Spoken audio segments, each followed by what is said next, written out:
Best for my moms, for my family.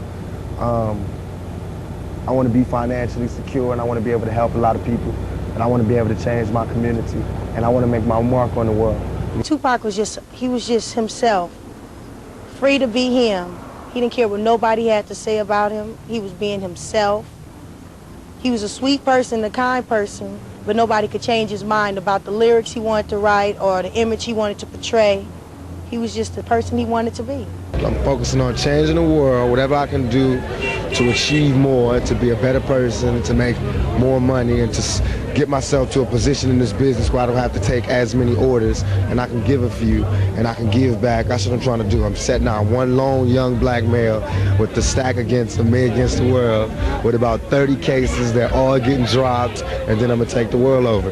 Tupac was one of the first people to break Hollywood and do movies and whatever, sell 5 million records. It's hard for rap artists to do that, especially with it being his 3rd or 4th album. I think it's his 3rd album. But what I'm saying, it's hard to do your 3rd album and sell 5 million joints. If you in this rap game, you know what I'm talking about, you understand what I'm saying? And it's hard to get into movies and be a good actor at this, you know what I'm saying? I just think overall we lost one of the best artists in this little rap game it is. I prayed to God every night. I still do that. I just wanted, I wanted God to know that even though I was going through the worst of times, I still recognized Him as being something greater than myself, and that I'm not going to give up my faith just because it's going bad for me, because He was there when I was living good. So I just want Him to know that, that I'm not no punk, I'm not soft-hearted, that when it gets bad, I'm going to be like, oh, I don't believe in God no more. I believe in God all the time, every day, all day, good and bad, rough and hard, 5 shots, jail time, everything, good time, $1 million, Benzes, all that. I always believe in God, because He gave it all to me. The person I knew Tupac as, he was like very intelligent, and to me, like, society and people who always talk bad about him had the wrong vision of what kind of person he really was.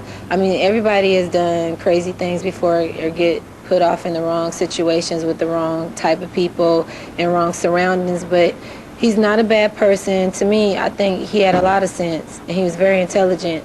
I guess that's what's frustrating and aggravating, that I can't live down this big shadow that I made to protect myself.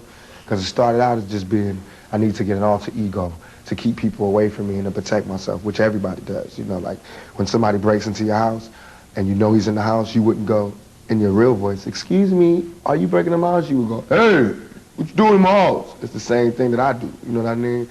If you're out in the wilderness and I'm just one sheep by myself, I wouldn't go, I want to say my next song, it's called, I would go, woo, the world, you know what I mean? And that's worked, you know what I mean? And not that it's like a total facade, it's me, but it's just blown up. When I first heard that Tupac was shot, and then like later on down the line they said that he had passed away, it was like real shocking. But I feel that what the Lord does is like put things in front of you to show you like lessons. I mean, like goes back to even the easy thing, you know what I'm saying? It's like, because children, they look up, and not just children, but like people our age, you know what I'm saying, they look up to the people that they see on the TV screen and what they hear. And I just think it was a big lesson, In retrospect, how would you say that your life has been? What would you say about your life? How would you define it? I would say it's been like a test on my faith, you know what I'm saying? You know how, I guess his name was Job in the Bible, who God just did all of this crazy stuff to him just to make sure his faith was straight. And that's how it was. It made me, if I didn't have all of this stuff, I don't think that my feet would have been so firm to where I could stand up for anything, and I would be less ready to deal with what's out there. He's going to be missed, you know what I'm saying, his music. I mean, the way I knew him, he was a sentimental cat, you know what I'm saying? He wasn't as hardline as everybody presented him. He showed love to everybody he met. I don't care who they was, where they was from.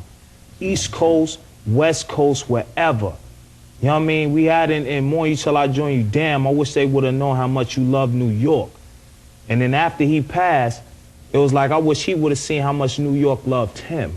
Finally, I want to ask you about something that someone else asked you in the interview, and I thought the answer was interesting because I think it speaks to you and your generation a lot. Someone said, where do you see Tupac 10 years from now? You said, hey, I just want to be alive. That's real for you. That's so real. I made a metamorphosis. I'm a new person today.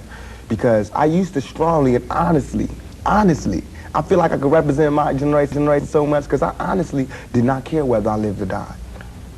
But now, I cannot die with people thinking I'm a rapist or a criminal. I can't leave until this shit's straight. You know, I'm not suicidal. I can't go until y'all really know what time it is. And then after that, boom, it's all over. And we can see, you know, how this shit fall. But that's how it is. And the reason being is because if I can't live free, if I can't live with the same respect as the next man, I don't want to be here. Because God has cursed me to see what life should be like. If God wanted me to be this person and be happy here, he wouldn't let me feel so oppressed. He wouldn't let me feel so trampled on. You know what I'm saying? He wouldn't let me think the things I think. So I feel like I'm doing God's work. You know what I'm saying? Just because I don't have nothing to pass around for people to put money in the bucket don't mean I ain't doing God's work. I feel like I'm doing God's work. You know what I'm saying? Because these ghetto kids ain't God's children. And I don't see no missionaries coming through there. You know what I'm saying? So I'm doing God's work. While Reverend Jackson do his up in the middle class and he go to the White House and have dinner and pray over the president, I'm up in the hood, you know what I'm saying, doing my work with my folks. And just because I don't live there don't mean I don't go there. I got to go there because I can't hang nowhere else.